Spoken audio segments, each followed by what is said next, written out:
Hey everyone, it's Mr. Chris at the Hudson Area Public Library. We're doing a little bit of a different STEAM video today. I wanted to talk about the solar system walk that just opened today. Today's July 1st, and we have the kickoff event today. It'll be open all summer. So I know it's a very hot day today, and some people are getting an early start for the holiday weekend. So we had a great crowd, 40, 50 people out, families this morning, and to do the kickoff event. And I thought I'd just share some of the things that I had at the kickoff event to let you know that I have some supplies left over. So it's first come, first serve. Next time you're in, if you'd like to have any of these, I can keep giving them out while I have them. And then just some other information about the walk so you can kind of enjoy it. So what we did today was, I've got one of the graphics. So I have a scale model of our solar system if we shrunk the sun down to about an 8-inch ball. So the sun is huge. Actually, it would take 300 Earths to end to end cross the diameter of the sun to show you how big it is. So the sun is huge, and the solar system itself is huge. And I always fight against those textbook images you may have seen where all the planets are kind of crammed together on one page, and it looks like everything is really close together. And that's not the case at all. So I had this idea of a thing we could do outside, and it's a scale solar system where you start with the sun being 8 inches, and then all the planets are really teeny tiny compared to that. And you'll see that on the posters. There's kind of floor graphics, they're called. And I've got an example of one. So when you do the walk, it starts at the library on the front sidewalk here. And I'm unrolling it. So this is one of them, the introduction one. So, but they're all about this big. So it's a kind of rough, non-skid surface with all these graphics. So we've got the Hudson Area Library and the Library Foundation, which helped pay for all these graphics to get installed. So, and they're like a giant sticker on the back. So these are stuck to the sidewalk, super sticky, and they'll be up for the whole summer. So you see all the planets on there? And you can do the walk. So it again starts right on our front sidewalk at the library here. And then there's little guide signs that tell you have to take a couple of crosswalks. So you take one crosswalk right down at the end of our sidewalk to go across the street to the sidewalk in front of the Phipps. And then that'll carry you down to see a couple of planets. And then you do another crosswalk when you get to the end of the Phipps, the intersection there to go to the band shell side of First Street and keep going down. So you have to go all the way down till you get to close to where the boat landing is, where you can put the boats in the water, and some people pick up their boats after they've had a day of sailing out on the lake, kind of when you're getting to the end of the sidewalk down there. So from the beginning at the library to the end, that's about a half mile for the entire walk. And so we just got the graphics installed yesterday and kicked it off today, and they'll be there throughout the whole summer. So they've got facts on them, like the first spacecraft to visit this planet, if it has any moons or not, different facts about the planets. And then on the little guide sheet, which you can get at the front desk, there's these little QR codes. So if you have a smart device or your parents have a smart device, you can scan each one of these and it'll take you to NASA animations and a lot more information on the planets than we could fit on those graphics. But if you want to learn more, there's those. And then we've got a huge book display in the children's area. If you want to get books on any particular planet that's your favorite, you can do that. And we gave away some fun treats today. So we had sidewalk chalk. You could pick any color you want. We had little treat bags here where kids could pick out their own colors of sidewalk chalk, because I needed help.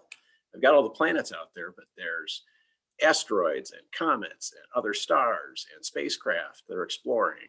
And so I needed help with my friends drawing some things on the sidewalk to kind of expand on our experience. And then of course, the treat was cosmic colored popcorn, if you can see that. So everybody had that. So if you want to come in and get me chalk or popcorn, I have some leftovers from the event, can give that out. Also around the library, there are some graphics of some things the Hubble Space Telescope has photographed, like a comet. This is Comet ISON, I-S-O-N. You can see how it has that tail there. So that was one of the activities we did. If you weren't here today, I got to get one of my safety gloves on. I'm already wearing glasses. So I did a comet I made at home here. So I'll try to grab one of these. So this is, trying to break it. So it's, you might see it venting a little bit. It's misting. This is a dry ice comet. So it's kind of a recipe of things you mix together. So I bought some dry ice at a place in Stillwater, Minnesota, that I usually get dry ice for my science experiments at. And then you kind of have to do a recipe to make this. So this is made up of water, dirt, starch, syrup, like you have on pancakes, a teaspoon of vinegar, and a tablespoon of rubbing alcohol, isopropyl alcohol. And you stir that all together and you add dry ice and you get your kind of homemade comet. So it's super cold. That's why I have to wear the gloves for it. It's kind of hard to see inside with the air conditioning. Holding it closer, if you can see a little bit of the venting on that. But this is kind of what is made, a comet is made up of. And so they were really kind of steaming outside, obviously in the sun, but was explaining that a lot of the ingredients, comets are full of water, and that's what makes that tail you see on, if you've looked at any photos of a comet, because the sun's really hot, it's throwing all that energy out toward the comet as the comet is racing in its orbit around the sun. And so all that material, it's kind of getting melted away, is forming the tail that goes behind the comet there. And then they're kind of like a dirty snowball. They're made of dirt. And so a lot of the chemicals I used to put this together represent the different things in a comet. So you got the dirt representing, the minerals and the dust. Water, obviously pretty self-explanatory. The syrup is like organic material.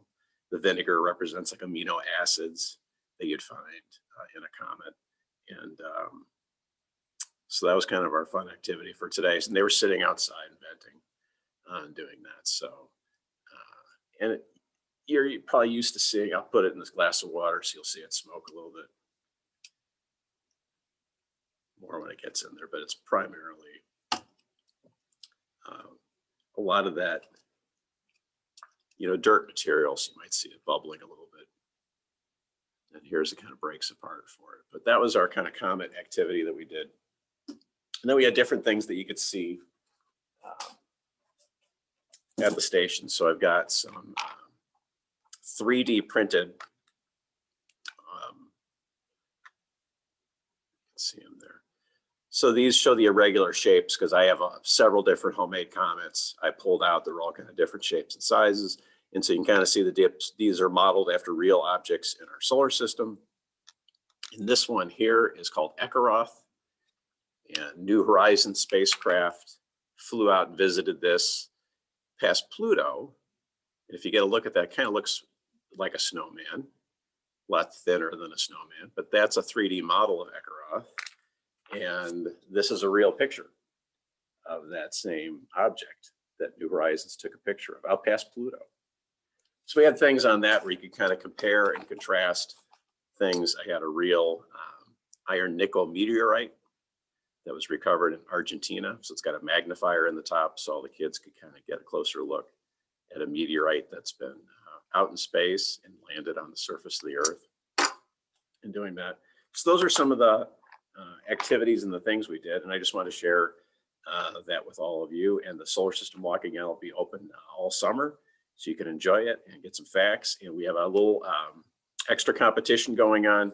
Anybody that wants to do a selfie with their favorite planet, if you do, you can have your parents help with this. They can take the picture. They can do the pictures as well. But it's hashtag Hudson SS Walk, standing for Hudson Solar System Walk.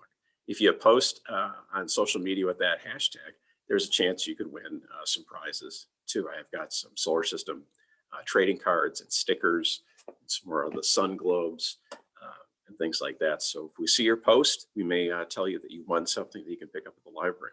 So I just wanted to share that. I hope everybody's having a great summer, and you can check out the Solar System Walk sometime this summer and let us know any fun facts or things you learned through that experience. And we'll see you again real soon with another STEM video. Thanks. Bye.